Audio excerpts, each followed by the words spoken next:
بسم اللہ الرحمن الرحیم۔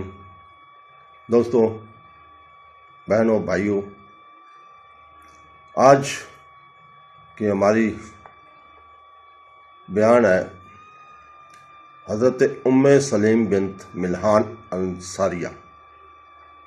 تو دوستوں، نبی کریم صلی اللہ علیہ وسلم نے فرمایا، جب میں جنت میں داخل ہوا تو میں نے کسی کے قدموں کی آواز سنی۔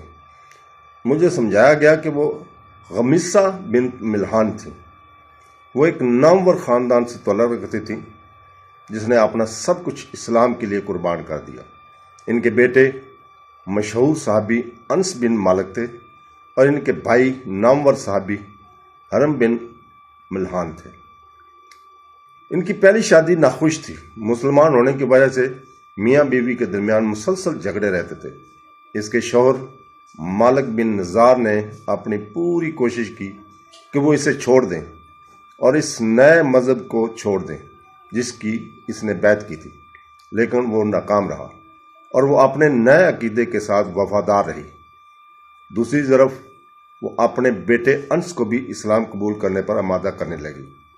آخرکار اس کی استقامت کا نتیجہ نکلا اور انس نے وہ الفاظ پڑھے جو اللہ کو ایک اعلیٰ ہستی کے طور پر اور محمد صلی اللہ علیہ وسلم کو اس کے رسول کے طور پر تسلیم کرنے کی علامت ہے۔ گھر میں اکثر پرتشدد مناظر دیکھنے کو ملتے تھے، لیکن وہ صبر اور سکون سے اپنے موقف پر قائم رہی۔ آخرکار ان کا شوہر اسے چھوڑ کر شام چلا گیا، جہاں اسے قتل کر دیا گیا۔ ان ساری عورتیں آپ کو سہلا، سومیہ، رمیسہ، رملہ اور سہلا کہتی تھیں، لیکن آخرکار وہ صرف ام سلیم کے نام سے مشہور ہوئیں۔ شام میں اپنے شوہر کے قتل کے بعد اس نے اپنے بیٹے انس کو رسول پاک صلی اللہ علیہ وسلم کی خدمت میں وقف کر دیا۔ حضرت انس نے اپنی زندگی کے اگلے 10 سال ان کی خدمت میں گزارے اور یہ ان کی زندگی کے بہترین سال تھے۔ ام سلیم رضی اللہ تعالیٰ نے نبی کریم صلی اللہ علیہ وسلم سے درخواست کی کہ اللہ تعالیٰ ان کے لیے دنیا اور آخرت دونوں میں علم میں اضافے کی دعا کرے، اور اللہ تعالیٰ نے ان کی دعاؤں کو کافی مقدار میں قبول کیا۔ حضرت انس 103 سال کی عمر تک زندہ رہے اور ان کے 80 بچے تھے۔ بصرہ میں اس کا ایک شاندار محل اور بڑے خوبصورت باغات تھے۔ وہ ایک پرہیزگار آدمی تھے جو اچھے کپڑے پہننا اور اپنے بالوں کو مہندی سے رنگنا پسند کرتے تھے۔ ان کو بیٹوں میں سے بہت سے عالم دین بنے۔ ان کی وفات کے بعد وہ جنت کے باغوں کا وارث بنا۔ مدینہ منورہ میں ابو طالع نامی ایک خوبصورت نوجوان رہتا تھا جو اپنے قبیلے کا سردار تھا۔ اس نے ابھی اسلام قبول نہیں کیا تھا، لیکن وہ جانتا تھا کہ بیوہ ام سلیم میں بہت سی قابل تعریف خصوصیات تھیں۔ ان کی دیانتداری، ان کی وفاداری، ان کی ہمت، ان سب نے اسے پسند کیا اور اس نے اس سے شادی کی تجویز بھیجی۔ انہوں نے کہا کہ یہ ممکن نہیں کیونکہ وہ مسلمان تھی اور وہ کافر تھا۔ جب اس نے اصرار کیا تو اس نے اس سے پوچھا کہ وہ کیسا آدمی ہے۔ کبھی وہ زمین میں اگنے والے درختوں کی پوجا کرتا تھا، کبھی وہ پتھر بتوں کی پوجا کرتا تھا جنہیں دوسرے لوگ تراشتے تھے۔ اس نے اس سے پوچھا کہ کیا اس نے کبھی غور کیا کہ جب وہ خود بے بس تھے تو یہ چیزیں اس کے مسائل کیسے حل کر سکتی ہیں۔ ابو طالع نے جب یہ دلائل سنے تو ان کے پاس کوئی جواب نہ تھا۔ اس نے اسے سمجھانے کی پوری کوشش کی، لیکن وہ ڈٹی رہی۔ انہوں نے اسے بتایا کہ عام طور پر اس کے قد کے آدمی کی طرف سے تجویز کو رد نہیں کیا جائے گا، لیکن وہ بے بس تھی۔ اس نے اپنی زندگی اسلام کے لیے وقف کر دی اور وہ اس وقت تک اس عظیم نعمت سے محروم تھا۔ آخرکار اس نے اس سے پوچھا کہ کیا وہ اس سے شادی کرے گی اگر وہ اسلام قبول کر لے۔ اس پر وہ بہت خوش ہوئی۔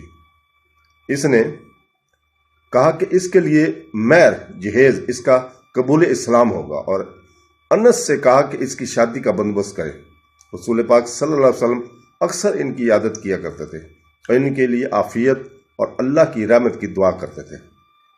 تو دوستو، ام سلیم کی دوسری شادی خوش آن تھی اور جلد ہی اس جوڑے کو ایک بیٹے عمیر نے جنم دیا۔ ایک دن رسول پاک صلی اللہ علیہ وسلم گھر تشریف لے گئے تو دیکھا کہ ابو عمیر بہت اداس نظر آ رہے ہیں۔ اس نے پوچھا کہ چھوٹا لڑکا کیوں پریشان ہے۔ ام سلیم نے اسے بتایا کہ اس کا پالتو پرندہ جس سے وہ کھیلنا پسند کرتے تھے وہ مر گیا ہے۔